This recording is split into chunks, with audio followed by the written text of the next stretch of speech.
사랑하고 축복합니다. 오늘은 10번째 히브리서 시간인데요. 영원한 구원의 근거, 근원. 제가 제목을 이 두 단어 사이에서 계속 고민을 했어요. 구원의 근거라는 단어와 또 구원의 근원이다가 이게 같은 단어인데 이 신 예수 그리스도 어디에다 무게를 더 둘까 하다가 근원이라는 거에다 무게를 조금 더 뒀습니다. 우리의 구원의 근거는 누구이죠? 나입니까? 나의 행위, 나의 어떤 의로움 아니죠, 그렇죠? 우리의 구원의 근거도 예수 그리스도인 줄 믿습니다. 근데 그거보다 조금 더 원초적인 이야기로 구원의 근원이 누구냐, 마치 뿌리와 같이.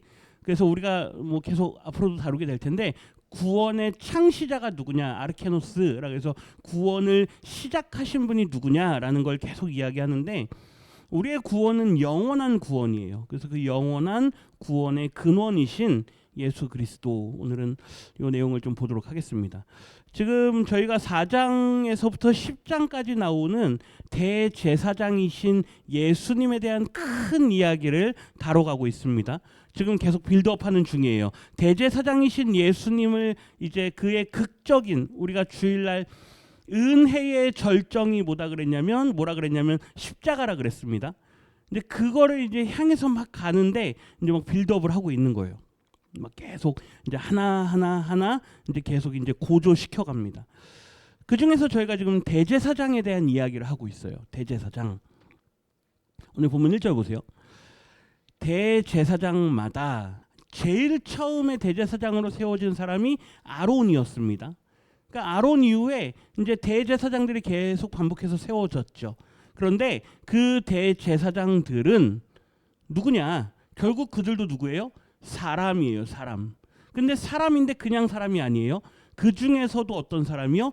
택함을 받은 사람. 하나님께서요, 대제사장은 모세의 형인 아론으로 하라. 하나님께서 지정을 하셨어요.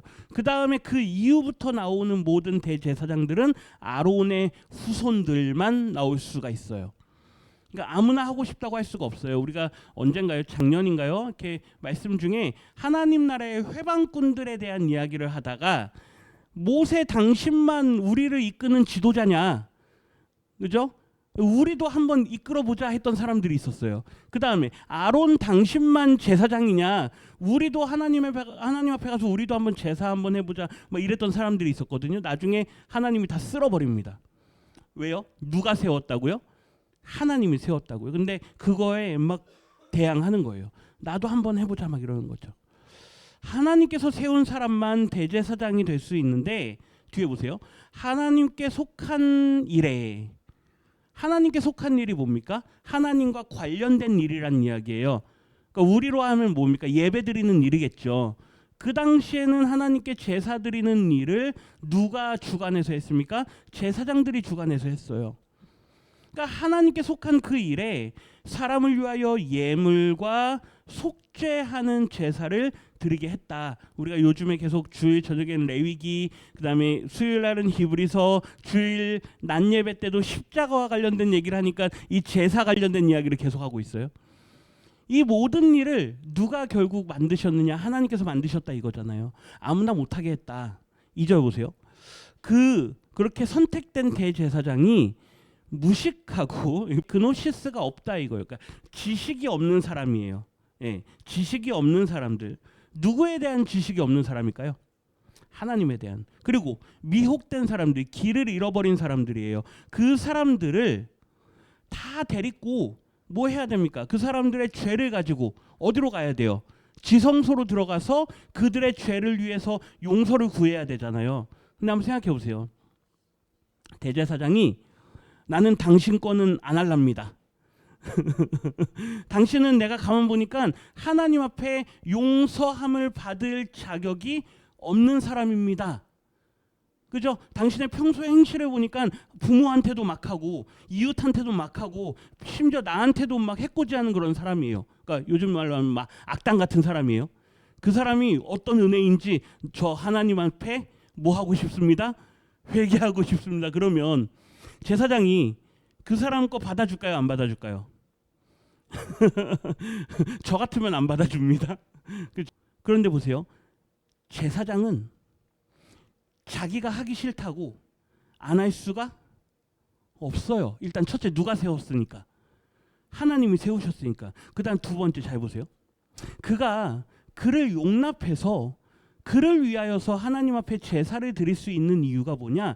뒤에 보세요. 자기도 결국 뭐이기 때문에? 죄인이기 때문에 그 말이에요. 그러니까 나도 죄인이고 너도 죄인인데 누가 죄를 더 많이 지었느냐? 그 차이인 거잖아요. 그죠? 나도 죄인이고 너도 죄인인데 하나님 앞에서는 누구나가 다 죄 용서함을 받을 수 있다라고 믿는 게 제사잖아요. 그러니까 비록 이 사람 한 행실이나 이런 거 볼 때 도저히 용납받을 만한 사람이 아니고, 그렇죠? 그 다음에 여기 하나님을 잘 모르는 것 때문에, 그 다음에 미혹돼서 그들이 범죄했어요. 그러나 그들을 용납하고 받아들이고 그들의 죄를 가지고 하나님 앞에 애끓는 마음으로 가져가서 제사를 드릴 수 있는 이유는 결국 그 제사장 자신도 뭐니까요? 연약하니까. 예. 그 사람이 의로워서가 아니에요. 모두가 다 연약하니까. 그래서 3절 보세요. 같이 읽겠습니다. 그러므로 백성을 위하여 속죄제를 드림과 같이 또한 자신을 위하여도 드리는 것이 마땅하니라. 그 사람이 사실 이런 거예요. 그 악한 사람들이든 아니면 이스라엘에 범죄한 사람들이든 앞에서 말한 대로 무식하든 배회하든 이러한 사람들을 위해서 제사를 드린다 할지라도 결국 그 제사에는 누구의 죄도 포함이 되는 거예요? 자기의 죄도 포함이 되는 거예요. 그 자기 자신을 위해서도 하나님 앞에 뭐 해야 돼요? 속죄하는 거예요. 그러니 내가 의롭다고 해서 이 제사장 일을 할 수 있는 것도 아니고, 그죠? 하나님께서 그저 이 사람을 뭐 하셔서요? 선택하셔서. 그래서 그 일을 하도록 하셨다는 이야기예요. 이 1절부터 3절까지 내용을 종합하면 그 어떤 인생도 아무리 대제사장, 선택받은 대제사장일지라도 그 스스로가 의로워질 수 있다 없다? 없다. 그렇죠? 그리고 저 무지하고 저 배회하고 아까 말한 극악무도한 그런 죄인일지라도 그 역시도 하나님 앞에 죄 용서함을 받을 수 있다예요. 예, 이 두 가지를 기억해야 돼요. 하나님 앞에서 그 어느 누구도 자기의 의를 내세울 수가 없어요. 그러나 또 반대로 그 어떤 악한 사람일지라도 하나님은 용서하신다라고 약속하신 줄 믿습니다. 이 두 가지를 깔고 있는 거예요. 1절부터 3절까지가. 그래서 4절 보세요. 이러한 종귀는 이게 어떤 말이냐면 대제사장만 어디에 나갈 수 있습니까? 하나님 앞에 나갈 수 있잖아요. 그게 지위예요. 지위. 이게 띠메라는 게 이게 지위를 말하는 거예요. 대제사장이 누릴 수 있는 하나님 앞에 가장 가까이 나갈 수 있는 그 누릴 수 있는 그 지위는 스스로 얻는 것이 아니다. 그렇죠? 오직 누구와 같이요? 아론처럼 하나님의 부르심을 받은 자만 할 수 있다. 그 말은 다시 강조합니다. 인생 중에 그 어떤 인생, 아무리 대제사장일지라도 자기가 스스로 하나님 앞에 가까이 나아간다고 나갈 수 있다 없다? 없다고요. 예. 하나님이 부르지 않으시면 그 어느 인생도 하나님 앞에 나올 수가 없다라는 게 히브리서 기자가 1절부터 앞에 3절까지 이야기하고 4절에서 결론 짓는 거예요. 아무리 대제사장 아론일지라도 그가 스스로 하나님 앞에 나아갈 수 있던 게 아니다. 하나님도요. 하나님 앞에 나올 수 있는 날을 지정해 놓으셨어요. 1년에 한 번 욤키푸르라 그래서요. 대속죄일이에요. 이스라엘을 위해서 모든 죄를 위해서 하나님 앞에 1년에 한 번 속죄하는 그날에 나아갈 수 있는 거예요. 지성소로. 그게 아니면 그 어느 누구도 나아갈 수가 없어요. 그런데 이제 비교합니다. 우리 5절 같이 상반절만 있습니다. 또한 이와 같이 그리스도께서 대제사장 되심도 스스로 영광을 취하심이 아니요. 여기 한번 보세요. 예수님에 대한 이야기를 하는데 예수님을 약간은 우리가 생각하는 하나님과 동등한 하나님의 지위처럼 보고 있는 것 같지가 않아요. 예수님은 하나님과 같은 분이십니까? 아멘이십니까? 하나님과 같은 분이잖아요. 그렇죠? 그러면 예수님이 하나님 앞에 가까이 나가려면 얼마든지 마음대로 나갈 수 있습니까? 없습니까?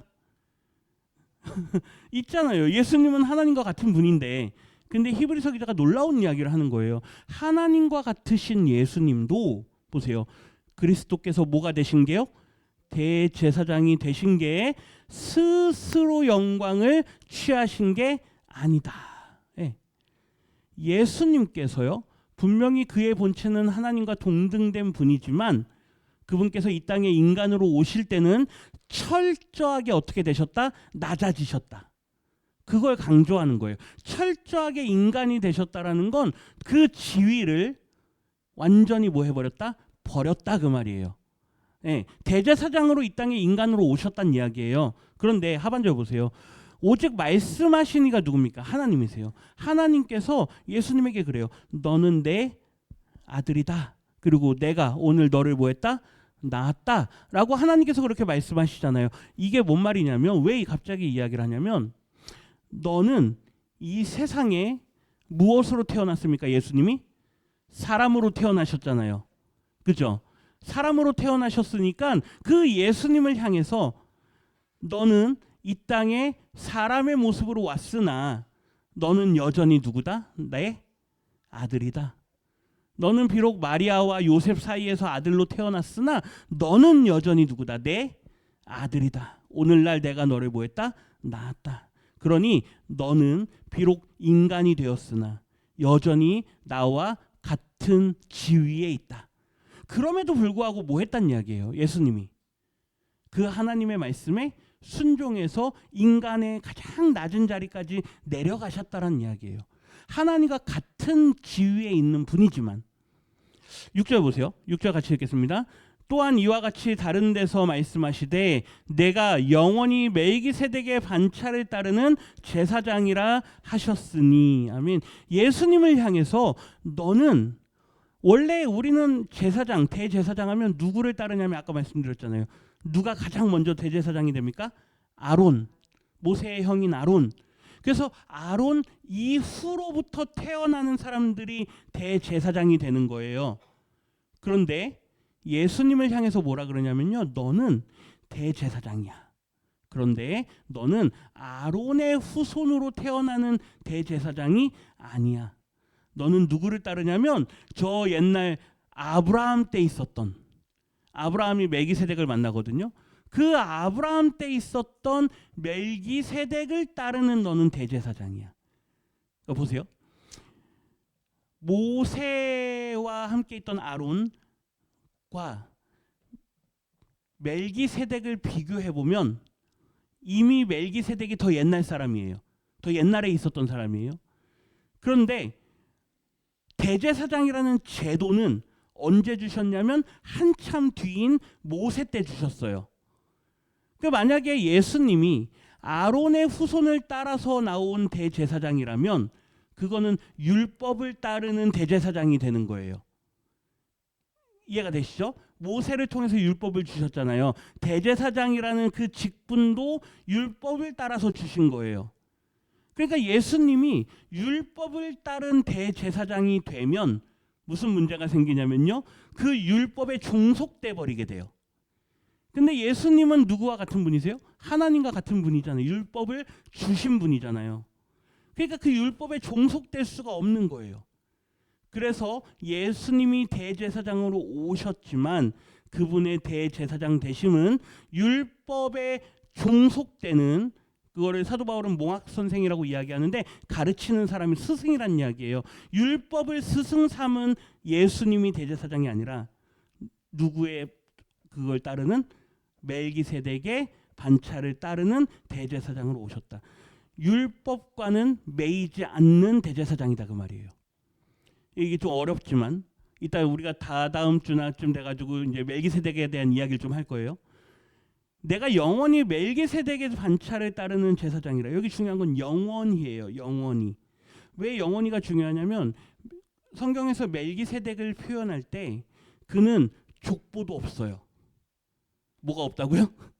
이 족보 없다는 게 우리나라에서는 좀 이상하게 쓰이는데요. 족보가 없다는 게 그런 의미의 족보가 없다는 게 아니에요. 그의 조상이 누군지 알 수가 없어요. 그가 어디에서 났는지 알 수 없어요. 그가 어떻게 되었는지도 알 수 없어요. 그는 자손도 없고 막 그렇다고 성경이 기록하거든요. 마치 누구와 같아요. 그렇죠? 예수님 혹은 하나님과 같잖아요. 그래서 이 멜기세덱이 누구냐, 살렘의 왕이다 막 이렇게 나중에 가는데, 그는 누구냐라고 할 때 그는 영원하신 하나님과 같은 속성을 가진 자가 아니냐 정도로만 우리가 이해를 해요.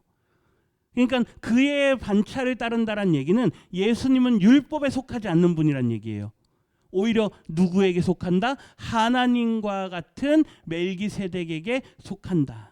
예. 여기서 우리가 뭘 할 수 있냐면, 아브라함이 10의 1조를 드리거든요. 누구에게 드리냐면 멜기세덱에게 드려요.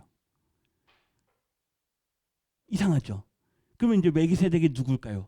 아브라함이 11조를 드릴 대상이라면 적어도 우리가 생각할 때, 적어도 누구와 비슷하겠다, 하나님과 비슷하지 않을까, 이 정도의 아이디어를 갖는 거예요. 그래서 예수님이 멜기세덱의 반차를 따른다라는 건 적어도 율법에 매이는 분은 아니다. 예. 하나님께서 독특한 계보를 만드셨다. 대제사장에 대한 계보를 하나님께서 독특하게 구별해 놓으셨다 정도로 이해하는 게 가장 건강할 거예요. 예. 다음에 우리가 멜기세덱에 대한 얘기를 더 할 건데, 7절 한번 읽겠습니다. 7절입니다. 그는 육체에 계실 때에 자기를 죽음에서 능히 구원하실 이에게 심한 통곡과 눈물로 간구와 소원을 올렸고 그의 경건하심으로 말미암아 들으심을 얻었느니라. 아멘. 이 7절 말씀이 중요한데요. 왜 중요하냐면, 앞에서 예수님 1절부터 4절까지 인간이 그 어느 누구도 스스로 뭘 할 수 없다, 하나님 앞에 나아갈 수도 없고 스스로 자기를 구원할 수도 없고, 그죠? 그 하나님 앞에 가까이 나아갔던 대제사장조차도 하나님께서 허락해야 나갈 수 있다 그랬잖아요. 근데 그와 같은 인간의 지위로 누가 내려오셨습니까? 예수님이 내려오셨어요. 예, 하나님이신 예수님이 내려오셨어요. 7절 보세요. 그 예수님은 육체에 계실 때, 이게 무슨 말입니까? 인간처럼 낮아지셔서, 예, 비록 그는 하나님과 같은 분이시지만 인간처럼 낮아지셔서, 보세요, 그 어느 누구도 스스로 하나님 앞에 나아갈 수 없는 인간이에요. 연약한 인간이에요. 죄인된 인간이에요. 그 인간처럼 낮아지신 분이, 보세요, 자기를 뭐에서요? 죽음에서. 생각해 보세요. 예수님이 자기를 스스로 구원하지 못할 분입니까? 구원하지 못할 분이세요? 아니잖아요. 예수님은 하나님과 같은 분인데요. 죽은 자를 살리신 분이 누구세요? 예수님이잖아요. 그러니까 사람들이 막 조롱해요. 너가, 그쵸? 너를 한번 구원해봐라 막 그러잖아요. 네, 맞아요. 너가 너를 구원해봐라 그러잖아요. 근데 예수님이 그거에 반응합니까? 안 하시는 이유가 뭐냐 이거예요. 이유가 뭐냐. 그 장면을 지금 설명하는 거예요. 그가 자기를 스스로 구원할 수 있음에도 그가 왜 자기를 구원하실 하나님을 의지했느냐 이거예요. 완전한 뭐가 돼야 되니까? 인간이 돼야 되니까. 우리를 대신할, 아까 전에 그 죄인들을 대신할 대제사장처럼, 그죠? 무지하고 배회하던, 도저히 구원해야 될 가치가 없던 그 죄인조차도 대제사장이 품어야 되잖아요. 그래서 그를 가지고 하나님 앞으로 가야 되잖아요. 그것처럼 우리 인간이 되셔서, 완전한 우리의 인간이 되셔서 우리의 모든 죄를 예수님이 짊어지셔야 된다라는 거예요. 그래야, 보세요, 그 죽음도 경험하셔야 되고, 그죠? 내가 여기서 나를 살리면 안 돼요. 그러니까 얼마나 답답하겠습니까? 내가 이거 할 수 있는데 이걸 내가 해 말아, 얼마나 예수님이 막 갈등이 심했겠습니까? 내가 여기서 십자가에서 뛰어내려 말아, 막 갈등이 엄청 심했을 거예요. 근데도 말 한마디 안 하세요. 그죠? 침묵하세요. 그리고 나중에 죽으시기 전에 뭐라 그럽니까? 다 이루었다. 무슨 말입니까? 야, 내가 이거 참느라 진짜 얼마나 힘들었는지 이 말 아니에요? 그 말이에요. 내가 뛰어낼 수도 있고 이거 다 쓸어버릴 수도 있는데 그거 안 하느라고 내가 얼마나 힘들었니? 야, 이제 드디어 다 끝났다. 하나님께 의지하면서, 보세요, 심한 통곡과 눈물로 간구와 소원을 올렸어요. 이게 누가 하는 행위예요? 인간이 하는 행위예요. 예수님은 안 해도 되는 분이에요. 그런데 그분이 그걸 하신다고요. 왜요? 누구랑 똑같아야 되니까? 우리랑 똑같아야 되니까. 그리고 뒤에 보세요. 그의 경건하심으로 말미암아 뭘 얻었다고요? 들으심을 얻었대요. 예수님의 특이한 점이 뭐냐면요. 늘 그 공생애를 지내시면서 늘 하나님께 기도해요. 우리 그 뭐죠? 그 병자를 고친 다음에도 하나님 내 기도를 들어주셔서 감사합니다. 네. 그다음 오병이어 때도 하나님 감사합니다. 늘 예수님은 하나님께 감사하며 기도해요. 그리고 우리 잘 알잖아요. 거기 어디입니까? 겟세마네 동산에 가가지고도 땀이 뭐가 되면서요? 피가 되듯이 기도하잖아요. 예수님은 하나님께 늘 기도해요. 제자들한테 한시도 깨어있을 수 없느냐? 뭐 기도하라 그래요. 그분의 평소에 우리가 주일 저녁에 우리가 그 기억하십니까? 철판에 구운 거, 화덕에 구운 거, 냄비에 끓인 거 이게 다 뭐라고요? 소재라고요. 일상이 하나님 앞에 드려진다 그랬잖아요. 그것처럼 예수님의 그 경건하심, 공생의 기간 동안에 하나님과 좋은 관계를 이루셨던 그게 본이 되는 거예요. 본이 돼서 누가 들으신다? 하나님이 들으셨다. 그래서 8절 보세요. 그가 아들이면서 이게 무슨 말입니까? 아들은 권세가 있다 그랬어요. 동등해요. 하나님과 동등한 분이세요. 그럼에도 불구하고 고난을 받으시면서 뭘 배웠어요? 순종함을 배웠대요. 그러니까 우리 인간이 하려고 하지 않는 모든 걸 예수님이 다 하신 거예요. 인간이 하나님 앞에 실패했던 모든 걸 예수님이 뭐 하신 거예요? 다 완전히 이루신 거예요. 구약의 말씀을 이루시는 것뿐만 아니라 예수님이 당신이 하셨던 말씀들도 예수님이 다 이루시는 거예요. 인간이 실패한 모든 것들을 예수님이 다 이뤄내신다고요. 온전한 죽으심으로, 온전한 순종하심으로 이제 그 예수님이 9절 말씀 같이 읽겠습니다. 온전하게 되셨은즉 자기에게 순종하는 모든 자에게 영원한 구원의 근원이 되시고. 예수님이 어떻게 되셨다고요? 온전하게 되셨다고요. 이제 더 이상 이보다 더 온전할 수가 없어요. 예수님이 십자가에 죽기까지 복종하시니라. 이게 사도 바울의 고백인데 그 복종하심이 온전한 순종이에요. 너가 저기 내려가서 뭐 해야 되느냐? 결국에는 죽어야 되는 거야. 물론 내가 다시 살려줄 거야. 그렇죠? 하나님하고 회의하고 왔을 거 아니에요. 그러나 너는 뭐 해야 돼? 죽어야 돼. 네. 얼마나 싫었을까요? 너는 그때 조롱당하고 그때 침뱉음 당하고 너가 창에 찔리고 너가 사람들한테 조롱당할 때 너는 한마디도 하면 안 돼. 예, 묵종해야 돼. 묵종. 말하지 않고 순종하는 거예요. 예. 온전하게 되셨어요. 자기에게 순종하는 모든 자에게 예수님이 본이 되셨다는 이야기예요. 순종의 온전함이 됐다는 이야기는 순종의 모범이 누구냐? 바로 예수님이다. 그러니까 우리가 순종을 하려면 누구처럼 해야 된다는 얘기예요? 예수님처럼 해야 된다는 이야기예요. 예수님은 말 한마디도 하지 않았어요. 자기에게 순종하는 모든 자에게 그렇게 함으로써 영원한 구원의 뭐가 되셨다? 근원이 되셨다. 이 아이디오스라는 게 원래는 가장 일반적으로 쓰이던 단어는 그 당시 이 헬라어의 성경이 아닌 그냥 일반 문헌들, 헬라어로 쓰였던 옛날 1세기 당시 문헌들에서 가장 많이 쓰이는 건 그 죄예요. 죄. 그러니까 이 사람을 사형에 처한다. 그럴 때 그 사형에 처하는 이유가 뭐예요? 이 사람이. 그렇죠? 그 죄를 범한 그 죄잖아요. 그게 이 아이디오스예요. 가장 많이 쓰이는 게 그거예요. 근데 이걸 하나님께서 예수님의 이 사역에서는 완전히 뒤집어 버려요.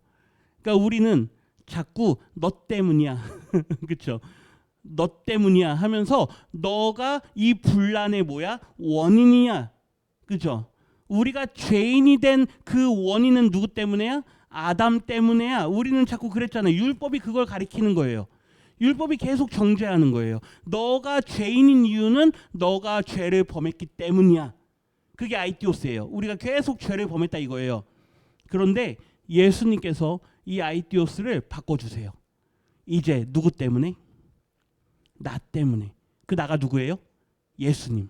예수님이요. 이제 나 때문에 너희들은 뭘 받을 거야? 구원을 받을 거야. 네, 그거예요. 이 때문에를 우리가 그동안에는 아담의 왜 아담이 왜 아담이 그걸 먹어가지고 왜 그거 해가지고 막 그랬잖아요. 그게 아이디어였어요. 사도 바울도 똑같이 써요. 로마서에서 보면 아담이 한 사람이 불순종함으로 말미암아 한 사람이 죄를 범함으로 말미암아 우리에게 죄가 들어왔다. 그런데 또 한 사람이 순종함으로 말미암아 우리가 구원을 얻었다. 그러거든요. 예수님이 그렇게 되셨다고요. 예. 그러니까 예수님이 대제사장이시다라는 이야기를 하는 과정 중에 왜 예수님이 대제사장이냐? 그분은 우리 인간처럼 완전히 낮아지셨고 대제사장이 이스라엘 백성들을 다 끌어안아야 되는 것처럼 우리 모두의 죄를 끌어안으셨고, 그죠? 이제 그분이 당신이 십자가에 죽기까지 순종함으로 우리를 위한 모든 제사를 그분이 다 이루셨다. 그 이야기를 결론으로 갈 거예요. 10장에 가면. 그걸 가기 위해서 지금 이제 계속 그 이야기를 하는 거예요. 우리가 구원받는 근거는 누구 때문이다? 예수님 때문이다. 우리가 주일날 말씀으로 가면 우리가 거룩의 근거가 누구에게 있느냐? 예수님의 속죄에 있다. 예수님의 십자가의 피 흘림 때문에 우리가 어떻게 됐다? 거룩하게 되었다. 거룩해야 되는 이유가 뭐라 그랬습니까? 하나님 앞에 가까이 나가기 위해서. 왜요? 누가 거룩하시니까? 하나님이 거룩하시니까 우리도 거룩해야 돼요. 그러려면 우리의 죄 문제가 해결돼야 되는데 그 속죄를 이루신 분이 누구예요? 예수님이세요. 이 이야기를요 계속 해가고 있어요. 그래서 10절 결론인데요. 10절 읽겠습니다. 하나님께 멜기세덱의 반차를 따른 대제사장이라 칭하심을 받으셨느니라. 예, 이거예요.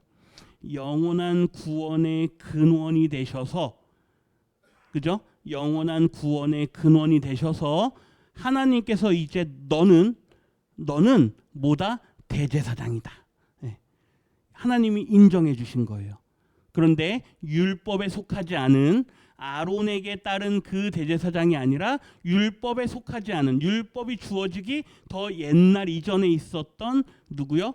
멜기세덱의 반차를 따른다. 이 반차라는 건 그 순서를 이야기하는 거예요. 멜기세덱 그 다음이다 그 말이에요.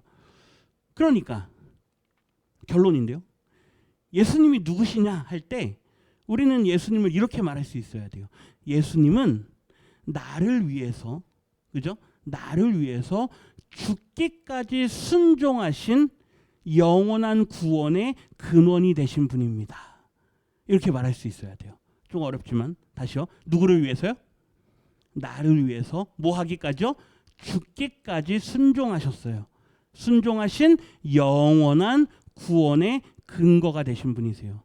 그 말은, 이 영원이라는 말은 우리의 구원이 변한다 안 변한다? 변하지 않는다. 예. 한번 예수님을 믿습니다라고 진실된 고백으로 고백하셨으면 그 구원은 절대로 흔들리지 않아요. 흔들리는 건 뭡니까? 우리의 마음이 흔들리는 거예요. 우리가 연약하기 때문에. 그러나 그 마음을 강하게 붙드시는 분이 누구예요? 성령이세요. 성령 하나님께서 우리의 마음을 지켜주세요. 그래서 늘 기도하셔야 돼요. 하나님, 내 구원은 확실합니다. 앙키라, 닷을 내렸습니다. 소망이 있습니다. 하나님 나라에 대한. 예. 그러나 내가 연약하기 때문에 흔들립니다. 흔들리지 않게 나를 붙잡아 주세요. 네. 늘 이러한 기도로 하나님 앞에 나아가실 수 있기를 주님의 이름으로 부탁드립니다.